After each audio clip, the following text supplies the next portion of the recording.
Mike, you're running in Florida Congressional District 3. Tell me about that race and tell me why you're running in that race.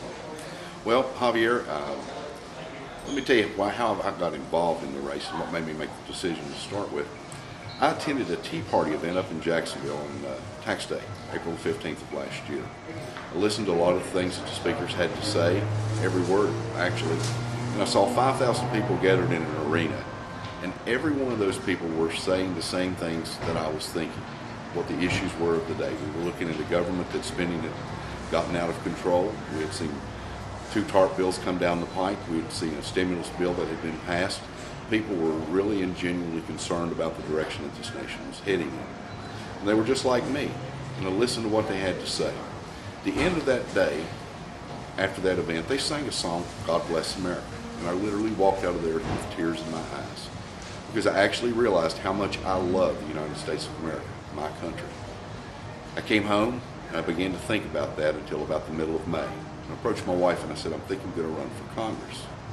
And her comment was kind of funny and really a little bit off the cuff. She says, are you crazy or what? And I said, no. I said, Deborah, I'm not crazy. I said, really and truly, this nation's in trouble. And somebody's got to stand up for the little guy. And I think I can be the one. And that's why I decided to run. Do you call yourself Mike the Mechanic? Mike the Mechanic. Why is that? Well, because I've always been in the automobile repair field pretty much most of my life.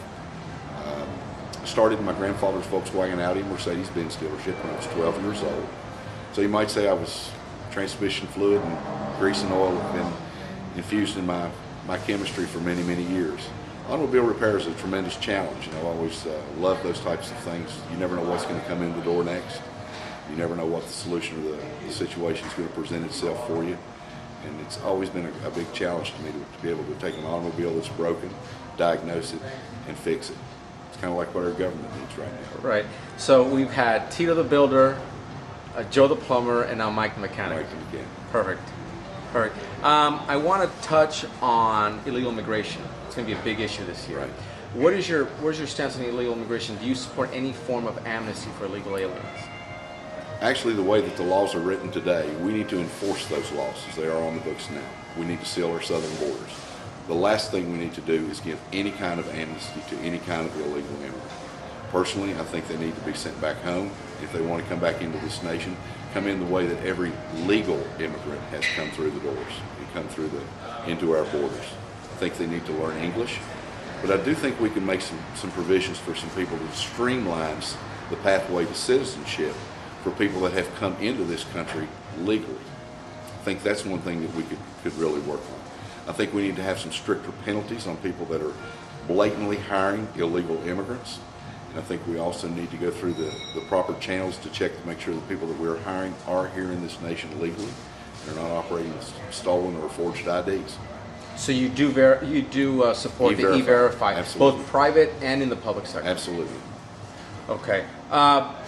Yeah, because it's going to be a big issue moving forward, and that's going to be the sub issue is going to be E-Verify. Right. I know a lot of senators, senatorial candidates like Marco Rubio, they support the E-Verify system as well. As far as creating jobs, can you give me 3 specific things that would advocate job creation?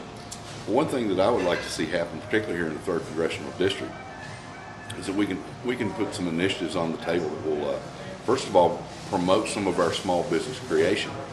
There's a lot of entrepreneurs that would like to get into small businesses, open their own doors, hang out their own shingle, if you will, much as I did when I had my own business. The opportunities haven't been presented for these people. We can work in those areas. We need to do some major things as far as tax reforms are concerned that will make it a more profitable situation for businesses. Profits is what allows businesses to hire. Profits is what allows businesses to expand. We cannot continue to tax and tax and tax these profits where our small businesses and industries can't expand.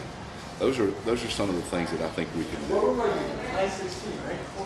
We can look at educational and training programs that people who are laid off from jobs or perhaps are with industries that have been displaced or no longer existent. We can retrain people to get them into other types of industries.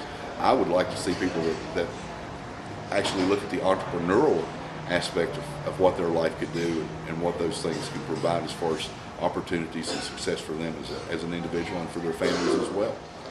Now, offshore oil drilling, are you supportive of that? Absolutely. The energy reserves that we have here in this nation need to be utilized and utilized in a very big way. Many people don't realize that when the Department of Energy was created, it was created with one purpose in mind, and that was to eliminate the use of foreign oil in this country. And now we're buying more foreign oil than we've ever bought. It's time for the United States of America to begin using our own resources. We have over 200 years of coal available right now, coal supplies that are there that are available for mining. There's no reason why we shouldn't be utilizing that. Yet the EPA wants to tell us that we can no longer mine our own coal and use it to produce our own energy. We have trillions of barrels of oil that's sitting up in the Bakken reserves that runs from up in the north central part of the United States, but yet getting permitting to drill in these areas is almost impossible. We have Anwar up in Alaska, and they refuse to let us drill on those federal lands.